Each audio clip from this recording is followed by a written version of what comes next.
Bem-vindo a Salmos para uma Quarentena, nossa devoção diária no livro de Salmos. Nós vamos ler o Salmo de número 35. O Salmo 35 é um salmo um bocadinho longo, é um salmo de lamento, um salmo de Davi, um salmo cujo contexto é um contexto clássico dos lamentos de Davi. Não temos a noção exata da perseguição, se seria na época de Saul ou de Absalão, mas em princípio uma destas épocas seria. A maioria dos estudiosos parece um pouco inclinada para uma fase mais inicial da vida de Davi, quando ele ainda estava a lutar pela sobrevivência, digamos assim. É um salmo que nos mostra alguma dificuldade de divisão. Ele parece que vai e volta, ele salta e demonstraria até um estado de espírito agitado de alguém que está a viver realmente uma situação de grande dificuldade. Vejamos então o Salmo 35. Contende, Senhor, com os que contendem comigo. Peleja contra os que contra mim pelejam. Embraça o escudo e o broquel e ergue-te em meu auxílio. Empunha a lança e reprime o passo dos meus perseguidores. Diz à minha alma, eu sou a tua salvação. Sejam confundidos e cobertos de vexame os que buscam tirar-me a vida. Retrocedam e sejam envergonhados os que tramam contra mim. Sejam como a palha ao léu do vento, impelindo-os o anjo do Senhor. Torne-se-lhes o caminho tenebroso e escorregadio, e o anjo do Senhor os persiga. Pois sem causa me tramaram laços, sem causa abriram cova para a minha vida. Venha sobre o inimigo a destruição, quando ele menos pensar, e prendam nos laços que tramou ocultamente, caia neles para a sua própria ruína. E minha alma se regozijará no Senhor e se deleitará na sua salvação. Todos os meus ossos dirão, Senhor, quem contigo se assemelha? Pois livras o aflito daquele que é de mais forte para ele, o mísero e o necessitado dos seus extorsionários. Levantam-se iníquas testemunhas e me arguem de coisas que eu não sei. Pagam-me o mal pelo bem, o que é desolação para a minha alma. Quanto a mim, porém, estando eles enfermos, as minhas vestes eram saco de pano. Eu afligia a minha alma com jejum e em oração me reclinava sobre o peito. Portava-me como se eles fossem meus amigos ou meus irmãos. Andava curvado de luto como quem chora por sua mãe. Quando, porém, tropecei, eles se alegraram e se reuniram. Reuniram-se contra mim os abjetos que eu não conhecia, dilaceraram-me sem tréguas, como vis bufões em festins, rangiam contra mim os dentes. Até quando, Senhor, ficarás olhando? Livra-me a alma das violências deles, dos leões, a minha predileta. Dar-te-ei graças na grande congregação, louvar-te-ei no meio da multidão poderosa. Não se alegrem de mim os meus inimigos gratuitos, não pisquem os olhos os que sem causa me odeiam. Não é de paz que eles falam, pelo contrário, tramam enganos contra os pacíficos da terra. Escancaram contra mim a boca e dizem, pegamos, pegamos, vimos-lo com os nossos próprios olhos. Tu, Senhor, os viste. Não te cales, Senhor, não te ausentes de mim. Acorda e desperta para me fazeres justiça para a minha causa, Deus meu e Senhor meu. Julga-me, Senhor Deus meu, segundo a tua justiça, não permitas que se regozijem contra mim. Não digam eles no seu íntimo, agora sim, cumpriu-se o nosso desejo. Não digam, demos cabo dele.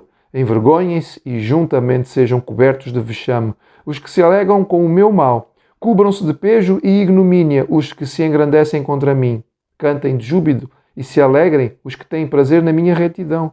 E digam sempre glorificado seja o Senhor que se compraz na prosperidade do seu servo.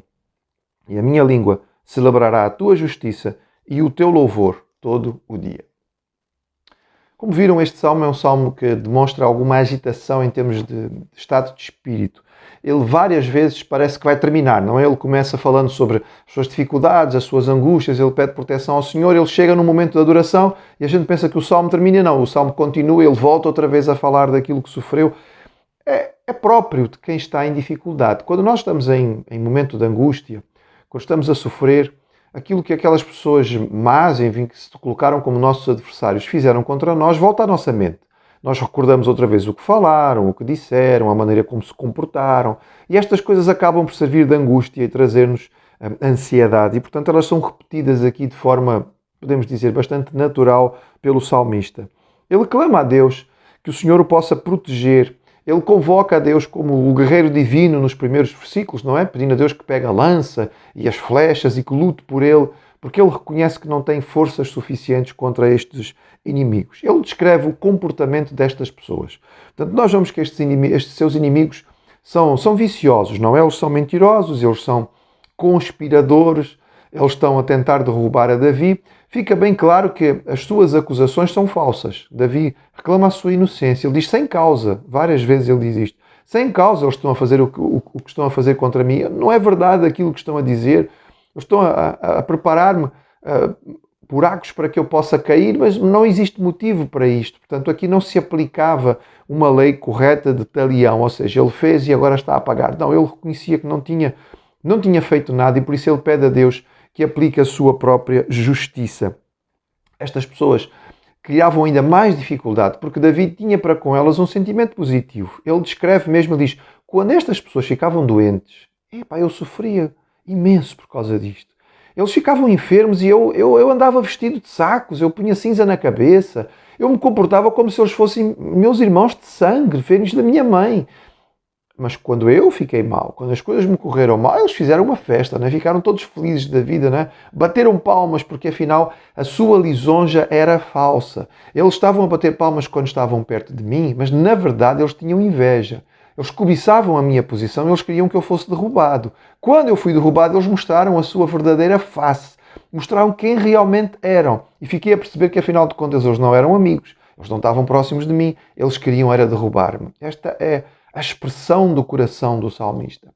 Algumas partes deste salmo são imprecatórias, não é? Ele pede mesmo que o Senhor intervenha e faça o caminho do seu inimigo tenebroso, que eles possam cair, que eles possam ser derrotados, que eles possam ser derrubados, que eles possam ser desmascarados.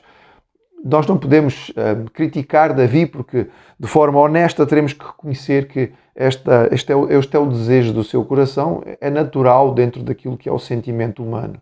A certa altura ele descreve mesmo aquilo que seria um ar de conspiração. Ele diz, eles andam a vasculhar e até dizem, olha, nós o apanhamos em flagrante, nós vimos isto, nós vimos aquilo, nós testemunhamos. E Davi diz, Senhor, quem realmente vê és tu. Tu é que sabes as coisas como elas são. Houve coisas que foram mal interpretadas, houve coisas que foram mal entendidas, mas tu, Senhor, tu conheces verdadeiramente o que se passa nos corações. E por isso eu confio em ti, para que tu possas ser o meu juiz, que tu possas me julgar, como diz ele, segundo a tua justiça, e não permitas que o ímpio possa triunfar. Várias vezes, neste salmo, nós vemos a ansiedade em termos temporais. Ele pergunta ao Senhor, até quando? Não é? Até quando, Senhor? Não te ausentes de mim, não te afastes de mim, não fiques calado, Senhor, intervém, porque tu sabes a verdade desta história e estás a deixar que isto se arraste. E eu te peço, Senhor, que tu possas intervir para que eu possa ser abençoado. Mas, e é muito interessante notar isto, também no Salmo, mais de uma vez, Davi mostra a sua preocupação com a congregação. Ele sabe que a sua queda vai trazer peso sobre o coração das pessoas corretas. Aqueles que são justos vão ficar tristes e vão ficar acabrunhados vendo o que aconteceu com ele. Por outro lado, aqueles que são corretos, que vivem uma vida santa e que sabem que Davi é um homem de Deus, quando virem Davi ser reivindicado, quando virem a sua posição ser vencedora, eles vão ficar felizes e vão louvar a Deus. E Davi mostra-se preocupado com isto também. Ele pede que Deus possa intervir para o seu bem pessoal, mas para o bem da comunidade, para o bem da congregação, para o bem da nação, para que todos aqueles que ouvem a justiça de Deus sendo manifesta possam então se alegrar com ele e exaltar ao Senhor. Este é um salmo apropriado para os nossos momentos de aflição, quando aquelas pessoas em quem nós confiávamos, afinal mostram-se não dignas de confiança e mesmo às vezes nossos adversários. Quando se levantam calúnias e palavras negativas contra nós, é um salmo que nos serve de grande consolo. Nós sabemos que neste momento Davi está a apelar e sabemos que Deus ouviu, Deus respondeu. Deus, como seu pastor e seu cuidador, o guardou e o protegeu e Deus fez justiça. Que o Senhor continue a ser a nossa justiça, o nosso libertador, aquele em quem nós podemos plenamente confiar.